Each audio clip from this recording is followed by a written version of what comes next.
Hello guys, ഇന്ന് ഞാൻ വിചാരിച്ചു ഗാർഡനിലേക്കൊന്ന് ഇറങ്ങാമെന്ന്. നല്ല ചൂട് പഴംപൊരിയും കഴിച്ചിട്ട് ഞാൻ പണി സ്റ്റാർട്ട് ചെയ്തു.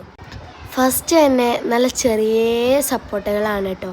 സപ്പോട്ടകളൊക്കെ ഈ സീസണിൽ ഭയങ്കരമായിട്ട് ഉണ്ടാകുന്നുണ്ട്. ചെറുതും വലുതും ഒക്കെ ഉണ്ടാകുന്നുണ്ട് കേട്ടോ. പുറത്തുനിന്ന് മോർണിംഗിൽ കാണുവാൻ ഭയങ്കര രസമാണ്. ഒരു ബ്യൂട്ടിഫുൾ മൊമെൻ്റാണ് ഗൈസ് അത്. ഇതാണ് ഇവിടുത്തെ സ്പെഷ്യൽ ബെറി ആയിട്ടുള്ള എൽഡർ ബെറി. കാണാൻ ചെറു മുത്തുമണി പോലെയും കഴിക്കാൻ വായലിട്ടാൽ അലിഞ്ഞു പോകുന്ന ഈ ബെറിക്ക് ഞങ്ങളെല്ലാവരും ഇവിടെ എൽഡർ ബെറി എന്നാണ് പറയാറ്. ഇത് ഒന്ന് പറിച്ചിട്ട് ഈ ചുവപ്പ് ബെറി ഒന്ന് പറിച്ചിട്ട് കേകി ഒന്ന് വായലിട്ട് കഴിഞ്ഞാൽ അലിഞ്ഞു പോകും. കണ്ടില്ലേ, നീര് വരെ വരുന്നത്. കാരണം അത്രയ്ക്കും ടേസ്റ്റാണ് ഗൈസ് ഈ ബെറിക്ക്.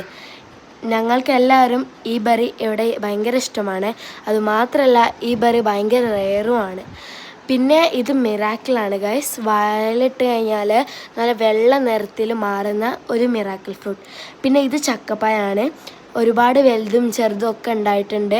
മുകൾ ഭാഗത്താണ് ഒരുപാട് ചെറിയ ചക്കപ്പഴം ഉണ്ടായിട്ടുള്ളത്. പിന്നെ ഇത് പപ്പായാണ് ഗൈസ്. പപ്പായ ഒരു 5-6 എണ്ണം ഉണ്ടായിട്ടുണ്ട്. ഇത് ചെമ്പരത്തി പൂവാട്ടോ. മോർണിംഗിൽ കുഞ്ഞിക്കിളികളൊക്കെ വരുന്നത് കാണാൻ ഒരു ബ്യൂട്ടിഫുൾ മൊമെൻ്റാണ്. പിന്നെ ഫിഷ് ഫുഡ് ഇട്ട് കൊടുത്തു. ഈവനിങ് ആണ് ഫിഷ് ഫുഡ് ഇടാറ്. ഞങ്ങളിവിടെ ഈവനിങ് ആട്ടോ ഞങ്ങളിവിടെ ഫിഷ് ഫുഡ് ഇട്ട് കൊടുക്കാറ്. പിന്നെ അത് കഴിഞ്ഞപ്പം ഞങ്ങൾ കുരുമുളക് നോക്കാൻ പോയി. കുരുമുളകൊക്കെ വളർന്നു വരുന്നുണ്ട് കേട്ടോ. മൊത്തം നല്ലത് ആയി വളർന്നു വരുന്നത്. ഇതൊരു ഔഷധ ഇലയാണ്, ആടലോടകം. ഇതാണെങ്കിൽ ചെമ്പകം. നല്ല മണവും നല്ല കളറും നല്ല പൊക്കമുള്ള ഈ ഒരു പൂവ് നല്ല രസമാട്ടോ കാണാൻ. അപ്പം ഇത്രയേ ഉള്ളൂ ഇന്നത്തെ വീഡിയോ. Bye bye.